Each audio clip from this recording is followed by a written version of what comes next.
Well, my guest today is David Broughton Davis, who played Fireman Sam, Alf Thompson, and Peter Fogg and Sam Waldron on the Postman Pat tour. So please welcome David Broughton Davis. So thank you so much for joining me, David. So my first question is how you got into the theatre business. Oh, theatre business. A long time ago, I did a lot of amateur theatre up in my hometown of Wrexham. There wasn't a great deal to do in Wrexham in those days. So I joined the little theatre, the Grove Park Amateur Dramatic Society.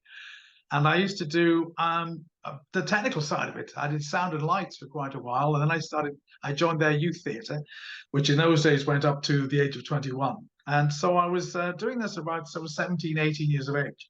And I did their Christmas shows, their pantos. Not like actually not. I got to fill a swear box now because you're not allowed to call it a panto. It has to be a Christmas show, which was great, and I really enjoyed those. And I wasn't having a great time in my normal job, but in those days I was in civil service, and I thought to myself it might be an idea to try something else. And the only thing I really loved doing was being in the theatre. So I applied, but many years later. I'd been working about 10 years, but I came to it a bit later than most. So I applied to go to drama school, and I went down to the Royal Welsh College of Music and Drama in Cardiff, and I did 3 years there. And then I stayed on in Cardiff for another 4 years because of the work that I was doing at the time, because I worked as an actor and a fight director. So I used to choreograph sword fights and unarmed combat for film and TV, and especially for theatre, so live performances. So that was my specialities. And then I started working at the Sherman Theatre in Cardiff, and it was during that time, around about 1989, I worked on a Romeo and Juliet project with the Sherman Theatre. And then I was invited to audition for their Christmas show there, which was called Crazy Jason and the Astronauts, based roughly on Jason the Argonauts. And the gentleman who did the posters for us at the time was a guy who graduated from the postgrad at Sherman Theatre called Russell T. Davis. I have no idea what happened to him eventually, but he did all the illustrations and did all the posters for us. So Russell T. did all our publicity. And I did that Christmas show, and it was during that time that I was invited to audition for a touring production of Fireman Sam. So I initially auditioned for the part of Fireman Sam, only to be told at the audition that part was already cast. However, the company did do other sort of children's shows, and one of them was Postman Pat. And Postman Pat was touring, and they took out a picture of a guy on stage who looked remarkably like me in real life. And at that point, they said, "You could play this guy." And I went, "Oh, that would be interesting." So that's how I got the job. I got the audition, and I auditioned for Fireman Sam. I ended up in Postman Pat. What's it like being in a children's TV show and playing Postman Pat and playing all those characters like Alf Thompson, Peter Fogg, Sam Waldron on the Postman Pat tour as well? It was a huge amount of fun. So much so that I went back several times. It was a great extended family experience. Everybody, it was an extended family. We all got on really well. The show was a remarkable success in those days. The producer, a gentleman by the name of Dudley Russell and Leyston Productions, took care of all us actors and wanted us to have a good time. And that's exactly what we did. We played in that first year, I think, we played to over, I think it was 90,000 children in that year, which was a massive tour. And it's the biggest tour that I'd ever done at that point. So that was all of 1990. And we ended up rehearsing another Postman Pat show while we were touring the first one. So Postman Pat's Adventures, Postman Pat's Happy Days. And then we rehearsed a Christmas show, so Postman Pat's Happy Christmas, which we then did for a Christmas season at the Leicester Haymarket Theatre. So we were the daytime show, and above us was a touring West End show, Seven Brides for Seven Brothers. So the theatre was full of people, because you guaranteed at least 14 people in Seven Brides for Seven Brothers. And we had about 11 in our company, and then all our tech crew as well. So the theatre was buzzing that Christmas with 2 really vibrant shows. So it was a lot of fun. Um, I have to say a lot of hard work because it was a busy show. We used to do 11 shows a week. So that was 2 a day from Tuesday to Friday, and then 3 shows on a Saturday. And that was a busy schedule. But the number of costume changes, I was playing 5 characters in Postman Pat, and each of the costumes was a completely made costume, which was Velcro to the back. So you sort of stepped in and then put on and you zipped up the back, and then you went on stage, and you come off and step out of that one, and step into another one, and that was pretty constant for the entire duration of the show. So there was a lot of work, but it was a fantastic show to be part of. Do you ever get mixed up from playing those different characters? Yes. Oh yes, especially on a 3-show day where you've already made 25 costume changes in the first 2 shows, and you get to the 3rd show and you start going, I'm sure I've done this before. Am I supposed to? The other thing we had, for ease of use, we had several moustaches cut out in felt, which were literally had elastics around. It could never be seen from off stage because they were just like thin elastic. But sometimes you'd put the wrong moustache on, and you'd start speaking, going, "Hang on, this doesn't feel right." And so you'd have to run off stage and try and get another one on quickly in a moment. But sometimes you just have to work through it. Yes, and some of the wigs were interesting because they usually had a wig with a hat sewn through it, so that was a one piece. But there was one we had a trick wig, a trick hat, where it was only sewed at the front, so that every time one of the characters laughed, and it was Alf Thompson, when he laughed, his hat would flip forward and then go back up. It was the kids loved it. It was amazing effect and really cheap. Was it hard driving Jupiter and Alf's tractor on stage? That's a really good question. Yes. Not so much the tractor. That was because that was a battery-powered farm sort of tractor. So it would pull normally a kind of mowing machine or a roller.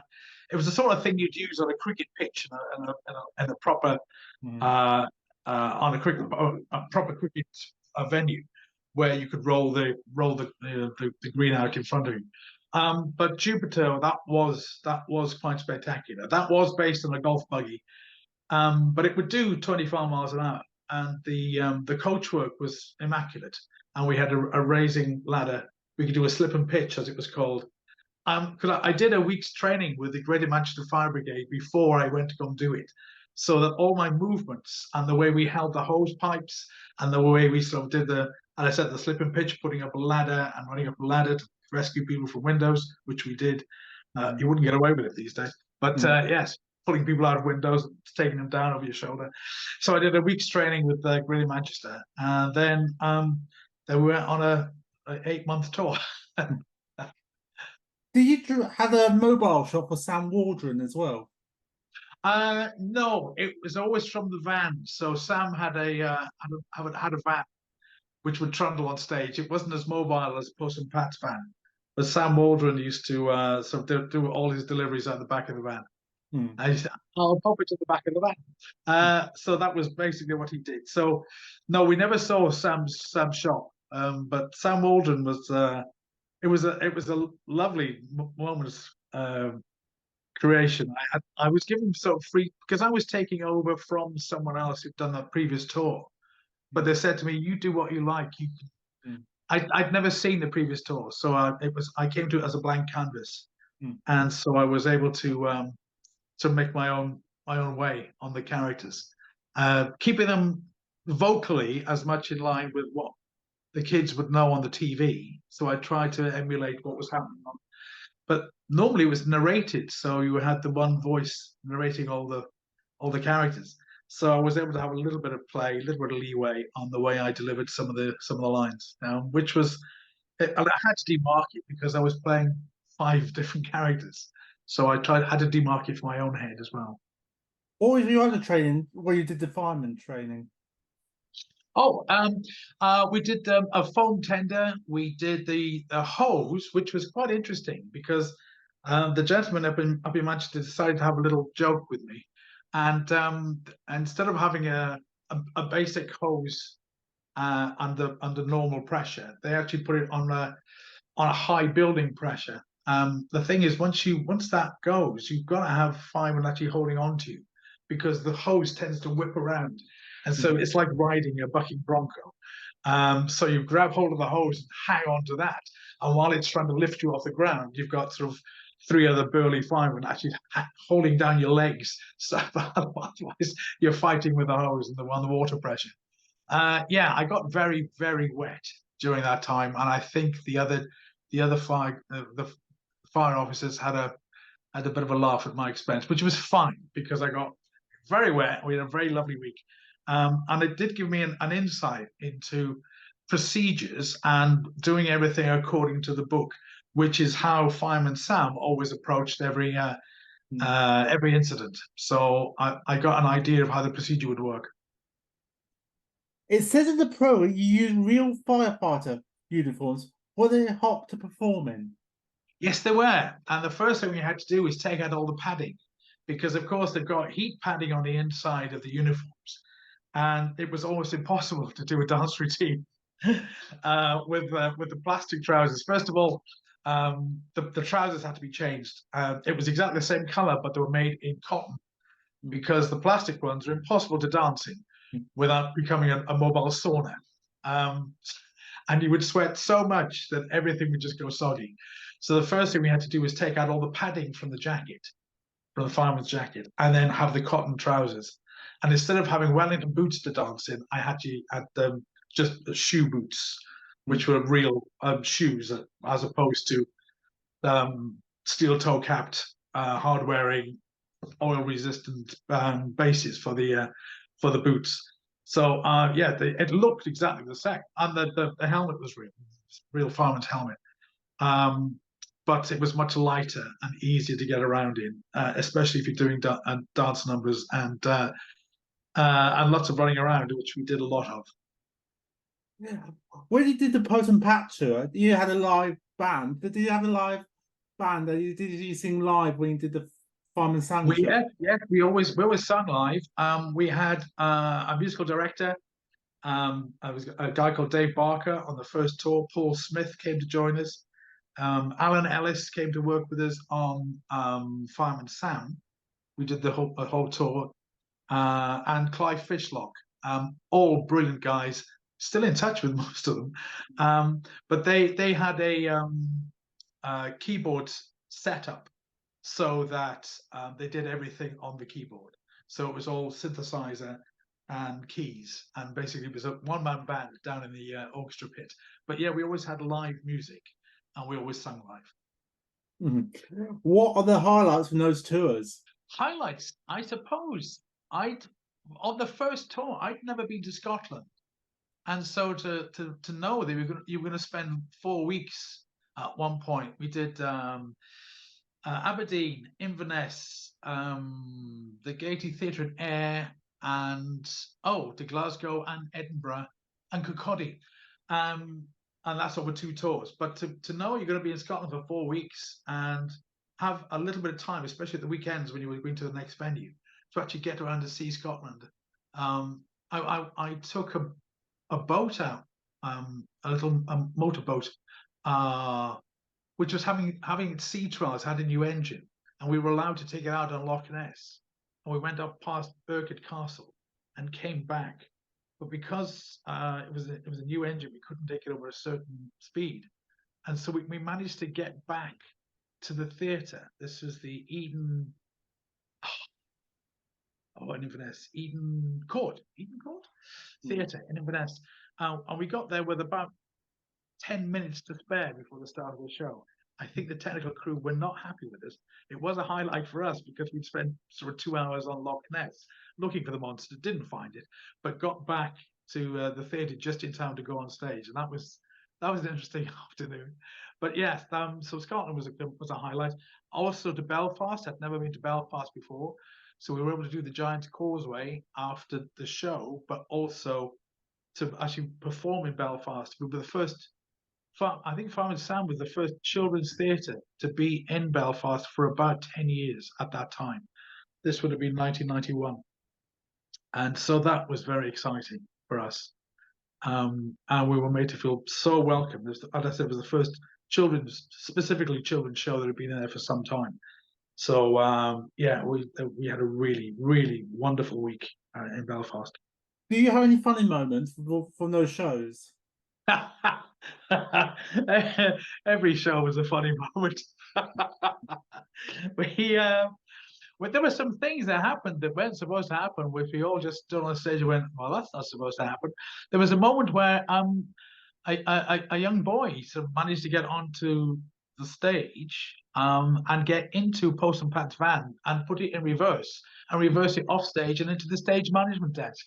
That was an interesting moment because suddenly we saw this head, just a little head above the steering wheel in Postman Pat's van before it disappeared off stage and crashed into the wings.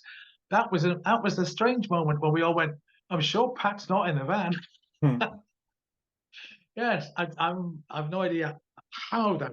There was a small, obviously, a question to be asked of the theatre ushers after, but apparently this boy had just got up and decided it was his turn to have a go in the van. So he got up and got in and pressed the right button. Well, look, thankfully, he pressed reverse. Otherwise, we'd have ended up in the orchestra pit on top of the keyboard player. So those were interesting. There was a moment where Postman Pat, this was at the Cambridge Corn Exchange, where Postman Pat walked off stage. It was a raised stage, and there was very little space to actually put Postman Pat's van. So he parked it on the left of the stage and was actually had driven over where the black curtain had come down to like make the side of this of the stage area. And Pat went round the van as he does normally because it was dark. He didn't realize that the stage ended there and fell. But for the fact that the black curtain was under the wheels of his van, he would have ended up in the audience. But the curtains were saved him. He sort of managed to roll back on stage. So yeah, there were things that happened that weren't supposed to happen that we found hilarious. We at the time there was when I did a podcast with Roger Dean, who played Postman Pat. Oh, Roger Dean, yes. He told me about a time a girl runned up on stage trying to find Jess at Theatre Royal Nottingham. Were you in that show? Yes. Oh, yes. Yes, you did. We were asking everybody, has anyone seen Jess? Where's Jess? And suddenly this little girl arrives on stage and just goes, "Oh, I've come to help look for him." So we took her around. We actually went side stage and over the back of the set, came around looking for Jess. And in those days, we had a remote control Jess, which would run on stage on little wheels. And when she got to the other side of the stage manager ran Jess on to the middle of the stage, so she was able to say, "Oh, my feet," and then she went back to her seat. But yeah, that wasn't supposed to happen. But again, it was one of those things that you just enjoyed for the moment because it was a completely unique experience for her, and she'll never forget the day that she found Jess in Nottingham on stage.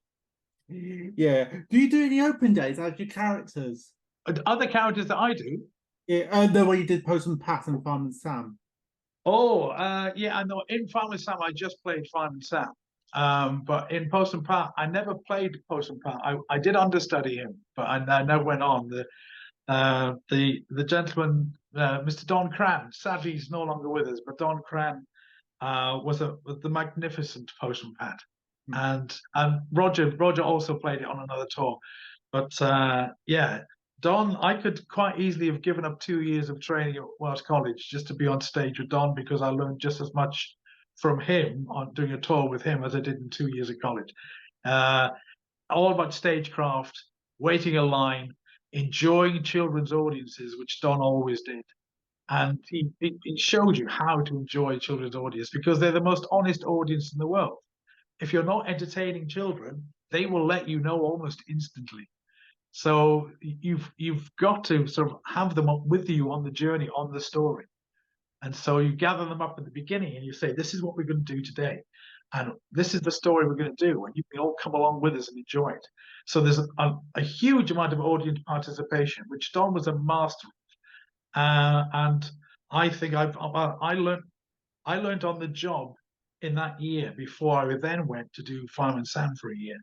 But my stagecraft with the children's theatre really took off from there, because after I did all that, and then when I moved to London eventually, I've done 7 shows with the Polka Children's Theatre in Wimbledon. Yeah. And those children's audiences are, as I said, the most honest and the most instant.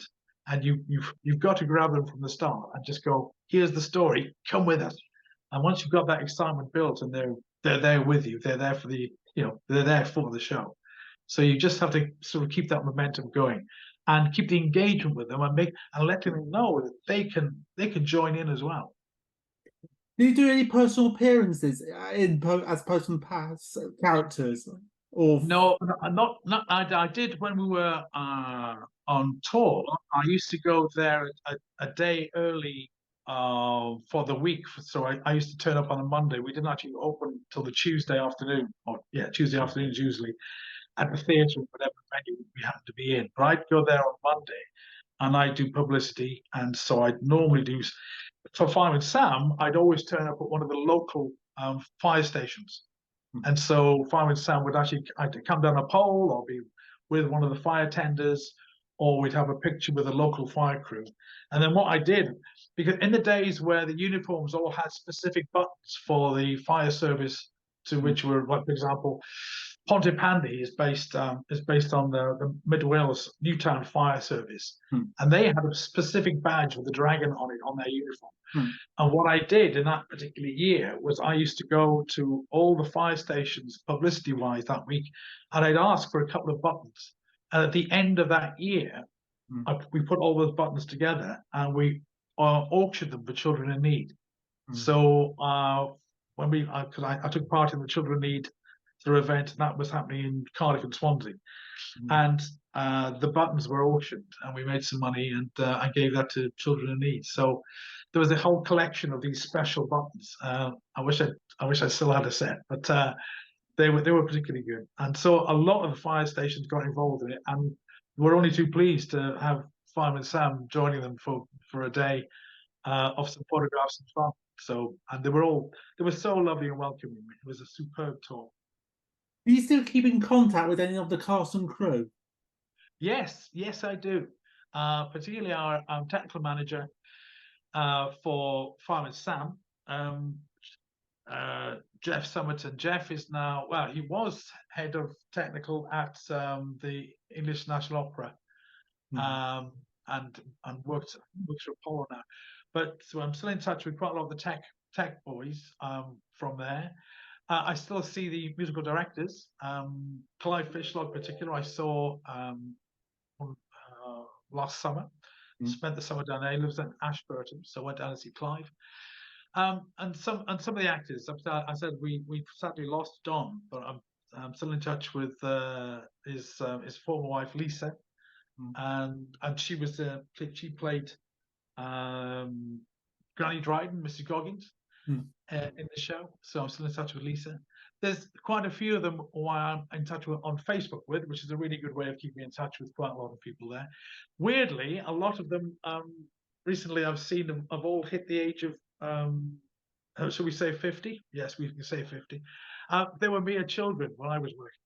They were so small, and now I find out they're all grown up with families of their own, and it's still quite amazing.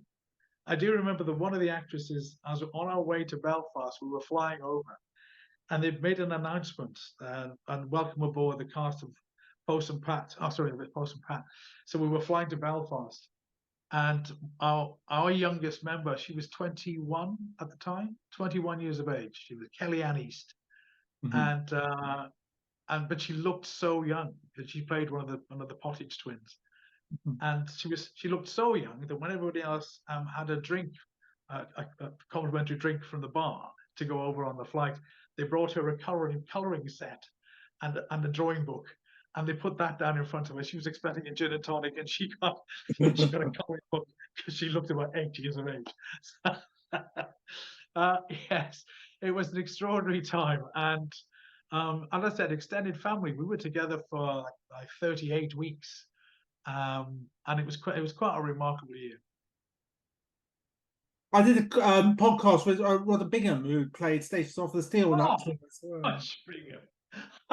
Oh yes, it was superb. When when we turned up in Cardiff to do it at the Cardiff New Theatre, Roger was quite worried that because Fireman Sam is so Welsh and he's so Yorkshire, that he wanted me to say something as Fireman Sam, saying, "This is Station Officer Steele. He's English, but you know, don't take offence by that.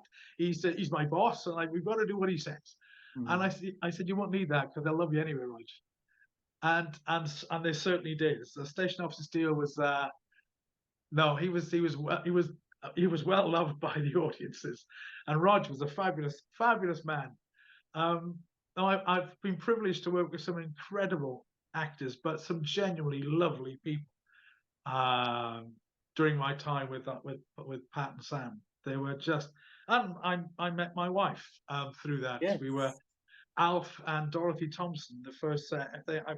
I sent a picture of you. But what I have got here is, we've been married a long time now. We've been married 30 years now. But for our 20th anniversary, Postman Pat sent a special card congratulating us on our 20 years of marriage. And that was Postman Pat's special delivery, which he had there. So they sent us this, and yeah, because we're a Postman Pat, we're a Greendale marriage. So that's how it all happens. Yeah. Do you have any video footage or any memorabilia from those shows? Memorabilia, I've got a few. I've got some programs which I found earlier today. So this is the Happy Christmas one we did at Leicester. I said we were rehearsing that while we were doing an original Postman Pat's Adventures, which is the original programs. I've got a model of Jupiter 999. I've got I've still got my Carmen heated roller, which I used to have to use for Fireman Sam's wig for the one kiss curl at the front. So I've still got the roller that I used to use for that. And I've got a lot of photographs. Video, I think you mentioned one of the gentlemen you were talking to a couple of weeks ago who did play days. Most of the theatres had some kind of CCTV from which they could see the stage. I do have a complete Postman Pat in Swansea Grand Theatre, but that's the only one I've got. But it's not particularly. It wouldn't be good enough to put onto YouTube. It's a bit grainy, but also you'd have to get a release form signed from everybody, and I doubt that would happen. But yeah, I do have one for old time's sake, and occasionally, because now I have children of my own now, which I didn't have at the time. And it's interesting to show my children, mum and dad, in the days when they both worked on stage together. That's quite interesting for them to see. Do you do any more children's theatre after Fireman Sam and Postman Pat? Yes, I certainly did. I did Christmas shows specifically aimed at children at Salisbury Playhouse. I did a couple down there at Cheltenham Everyman. And I said when I moved to London, I then did 7 children's shows at Polka Theatre down on the end of the Broadway in Wimbledon, and they range from all kinds of things. I did Wizard of Oz there, 3 Cheers for Mrs. Butler, The Giant's Baby. Did a great one called Ghosts in the Gallery, where I played about 9 different characters, which were all from the National Portrait Gallery. So and it's based on the fact that at Halloween, all the portraits at night come to life at a party. So it was the party of all the people from the National Portrait Gallery. So I was Henry VIII, I was Winston Churchill, I was Paul McCartney. It was incredible, and all these characters come to life. Anne Boleyn was there, Enid Blyton was there. It was amazing, and it's a really great show. I think the last one I did there was the BFG. So that was that's a while ago now. But my son Daniel came to that, and when I was the giant. With the 4 giants were all asleep and snoring on each other at the front of the stage, and all I could hear was, "Daddy, Daddy, I can hear you snoring." So yeah, as I said, you've got to engage those children from the beginning, including my own son. Do you think children's theatre has changed when you did those shows? Yes, it happened a few years later where a lot of the shows went out and it was click tracked, so there was a narrative, and the songs they were never sung live, and they used to have dancers basically in the costumes with full heads. Yeah. So as a full masked head, and a lot of shows went out on the premise of it being a live show. When in fact, to be honest, it was recorded. It was all done to click track, and all the dance moves were choreographed, and all the action was choreographed. So there was never actually interaction between the actors on stage and the children's audience. They could never see the whites of their eyes. They could never actually sort of interact with you because it was all recorded. I think that was a retrograde step. I went to see a couple of those shows, and I didn't want to do any more of that kind of thing. That was strange, because in a children's theatre you need to be interacting with the audience, and those type of shows don't really interact with the audience. They play it as if it's a recorded, like a VHS recording of an old TV show. Now that's where it comes across as. So no, live action stuff. So the Unicorn Theatre on the South Bank, specifically for children, some great work there.